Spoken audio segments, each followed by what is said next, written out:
모시겠습니다. 우리투자증권 명동 WMC의 고광식 부장 나오셨습니다. 안녕하세요. 예, 안녕하세요. 네, 요즘 시장 어떻게 보고 계신지 궁금한데요. 키워드를 통해서 알아보겠습니다. 첫 번째 키워드 화면으로 만나보겠습니다.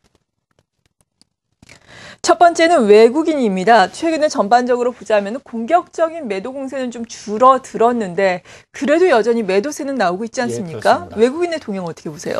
일단 그 1월달 그 효과에 대해서는 일단 발생하지를 않았고요. 무엇보다 제일 중요했던 거는 외국인들의 매도가 우리 국내 증시 발목을 잡았던 것으로 이렇게 풀이가 되고 있습니다. 1월달 영국 국가별로 좀 체크를 해본다면 영국이 한 1조 5천억 정도 매도를 했고요. 주요 투자기관들이 지금 몰려있는 영국 쪽에서 좀 매도 금액이 좀 컸습니다. 그 다음에 벵가드 벤치마크에 미국이 1조 한 1,900억 정도 순매도를 했고요. 일본은 6개월 연속 좀 매도가 이어지고 있는데 한 7천억 정도 순매도를 했습니다. 반면에 중국은 한 5,400억 정도 순매수를 했고요. 프랑스 역시 한 2,800억 정도 매수를 했습니다. 채권 쪽에서도 프랑스 같은 경우는 한 1,400억 정도 순매수를 했고요. 반면에 그 홍콩 같은 경우에는 한 9,500억 정도, 태국은 한 2,800억 각각 채권 쪽에서 매도를 했습니다. 스위스가 한 1,200억 정도 순매수를 했고요.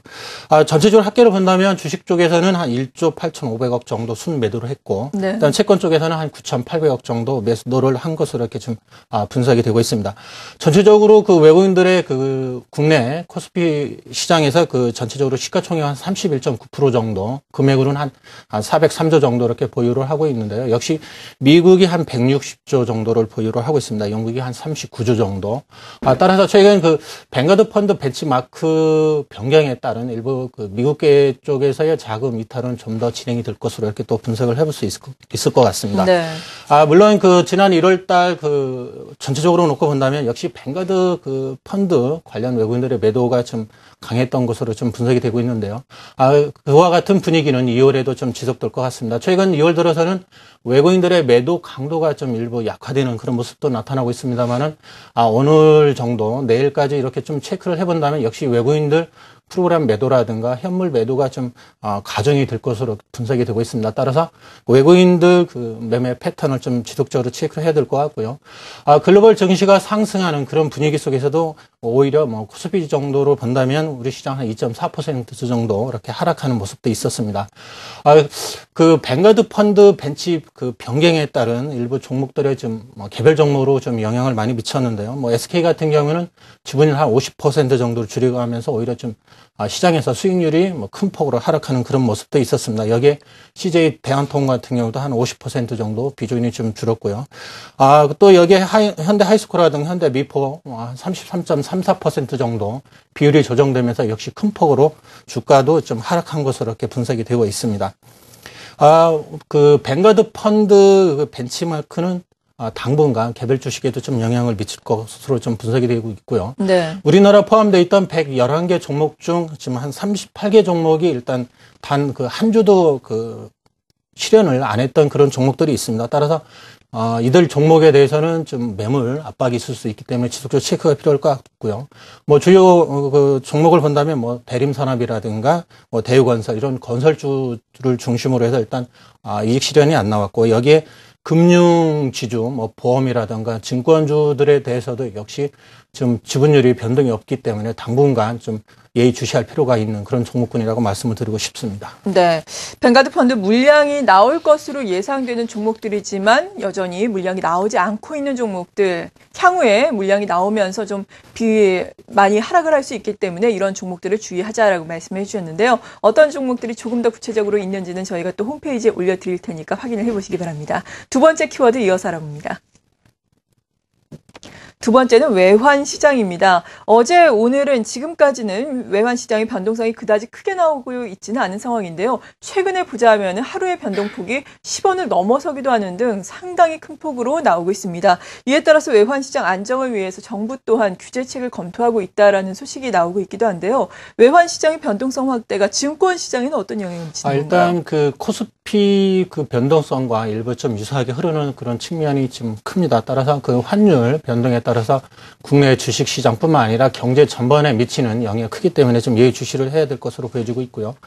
무엇보다도 외국인들이 집중적으로 매도 물량 국내 시장에서 채권이라든가 그 주식을 팔았던 그 기점을 본다면 역시 워낙 강세가 일단 시발점이 된 것 같고요.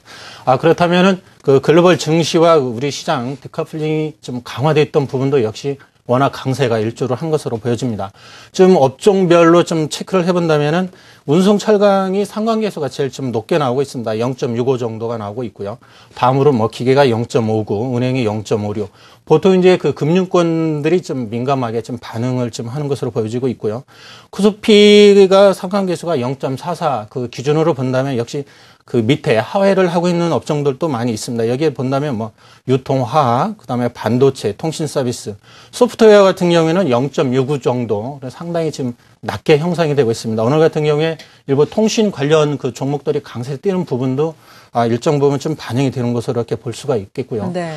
지난달 말로 본다면 역시 그 변동성, 민감도를 한 8.10% 정도 좀 높게 이렇게 형성이 되고 있습니다. 최근 환율 같은 경우도 역시 외국인들 그 주식을 매수와 매도에 따라서 환율이 좀 변동성이 확대되는 그런 양상이 좀 지속이 되고 있습니다. 따라서 외국인들이 그 현물 시장에서 주식을 팔 때와 매도 그 살 때를 좀 예의주시를 하면서 환율도 같이 연계돼서 좀 검토를 해야 될 것으로 보여지고 있고요.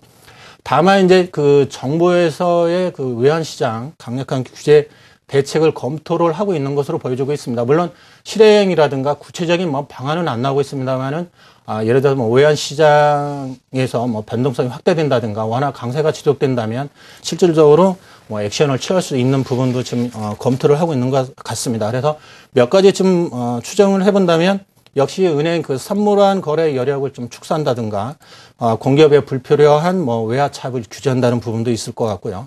외환 건전성 뭐 부담금 제도를 강화한다는 부분, 또 중장기적인 과제로는 뭐 외환 거래세, 일명 뭐 터빈세라고도 불립니다만은 이런 부분, 또 외국인 채권 투자 과세 강화 또는 뭐 채권 거래세 부과한다든가 이런 부분도 좀 검토를 하고 있는 것으로 보여집니다.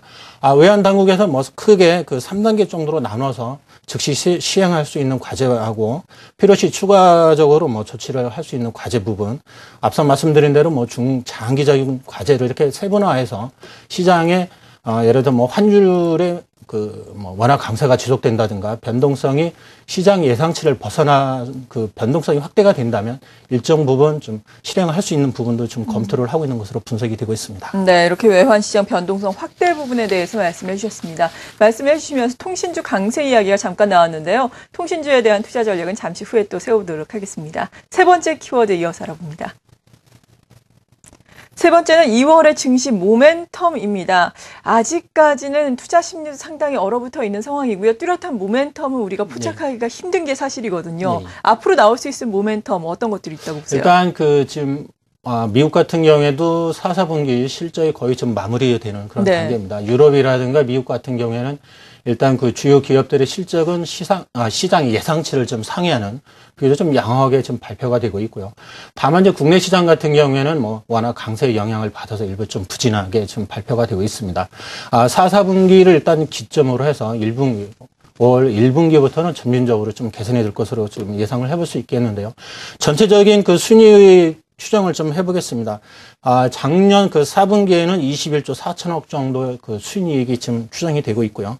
반면에 올해 그 1분기 27조, 그러니까 점진적으로 좀 상향될 것으로 좀 보여지고 있습니다. 2, 4분기에는 27조 3천억까지 이렇게 좀 올라갈 것으로 보여지고 있고, 3, 4분기에는 한 30조 6천억까지 이렇게 좀 확대가 될 것으로 보여지고 있습니다. 따라서 국내 주요 기업들의 그 이익 모멘텀은 지난 4, 4분기를 일단 기점으로 해서 점차 좀 개선될 것으로 이렇게 좀 추정이 되고 있습니다. 네. 또한 그 2월의 주요 뭐 악재라든가 좀 호재를 좀 체크를 해본다면은 역시 앞서 말씀드린 대로 뭐 뱅가드 펀드 배치 그 변경에 따른 외국인들의 매물 출회가 지속될 것으로 좀 예상이 되고 있고요. 물론 오늘 새벽에 끝난 뭐 유럽이 일부 반등을 했습니다만은 스페인이라든가 이탈리아 정치적인 뭐 이슈가 좀 아직 살아있다는 부분. 그다음에 뭐 북한 3차 핵실험에 대해서 역시 지금 뭐 단발성으로 끝난다면 시장에서 어느 정도 내성이 생기겠지만은 동시 다발적으로 뭐 예를 들어서 뭐 2회에 걸쳐서 연속을 한다든가 이러면 시장에 뭐 예상 외로 큰 충격을 좀 줄 수도 있을 것 같습니다. 과거 2차 핵실험 때 그 2009년 5월로 기억이 납니다만은 그 당시에는 뭐 장중에 6% 이상 폭락하는 그런 상황도 연출이 됐었거든요. 그렇다면 역시 북한 관련 리스크가 역시 좀 시장에 좀 악재를 작용할 수 있을 것 같고, 역시 그 원화 강세 기준은 좀 이어지는 부분, 내일 있을 옵션 만기도 좀 부담을 좀 줄 것으로 예상이 됩니다. 호재를 본다면은 역시 그 새로운 정부 그 글로벌 증시에도 역시 적극적인 경기 부양책이 좀 지속적으로 좀 나올 것 같고요. 여기에 유로존 그 경기 회복에 대한 기대감도 역시 살아있는 것 같습니다. 중국이라든가 미국 그 중심으로 한 글로벌 그 주요 국가들의 경기 회복세도 역시 좀 긍정적일 것 같고요. 우리 시장을 놓고 본다면 MSCI 그 12개월 선행 기준 그 PR을 좀 본다면 역시 8.2배 정도 수준까지 역시 절대적인 저평가 좀 영역에 들어와 있습니다. 따라서 국내 시장만 놓고 본다면 주식이 어느 정도 반등을 해야 되는데 글로벌 시장이라든가 외국인들 그 매물에 의해서 좀 시장이 약하게 좀 작용을 하고 있습니다. 이런 부분은 역시 우리 쪽에 좀 긍정적일 것 같고요. 또한 이제 2월 25일 날 출범하는 그 신정부에 의한 뭐 적극적인 재정 지출 의지가 좀 확고한 것 같고, 여기에 중국 그 춘절 효과도 일부 좀 반영이 된다면 일부 악재와 호재가 좀 동시에 혼재되어 있는 상황이다, 이렇게 말씀을 드리고 싶습니다. 네, 그렇죠. 어떻게 보면 1월보다는 그나마 좀 상황이 나아졌다라고 할 수도 있겠어요. 호재성 소식이 좀 많은 것은 사실인데 말씀해 주신 것처럼 악재도 여전히 존재를 합니다. 악재와 호재가 혼재된 장. 그렇다면 어떤 전략이 필요하다고 보십니까? 과거 통계적으로 본다면 역시 1년 중 2월이 그 주식이 제일 좀 부진했던 그런 상황이 또 있습니다. 네. 그래도 전체적으로 트렌드를 놓고 본다면 역시 좀 보수적인 투자 전략이 당분간 좀 유효할 것 같고요. 다만 이제 투자 시점은 어떻게 잡을 것이냐를 생각을 해본다면 4, 4분기 실적이 마무리가 되고 1, 4분기 워낙 강세 흐름이 이어지는 속에서도 1, 4분기에 대한 실적이 어느 정도 그 가시적인 성과가 나오는 시점이 매수 시점이 되지 않을까, 저 개인적으로 그렇게 생각을 하고 있습니다. 그렇다면 역시 1분기에 점진적으로 개선되는 업황과 종목에 대해서는 급락, 예를 들어서 뭐 종목이 많이 빠질 때마다 분할해서 매수하는 전략이 좀 유효하다, 이렇게 말씀을 드리고 싶습니다. 네, 잘 알겠습니다. 우리투자증권 명동 WMC의 고광식 부장이었습니다. 고맙습니다. 네, 고맙습니다.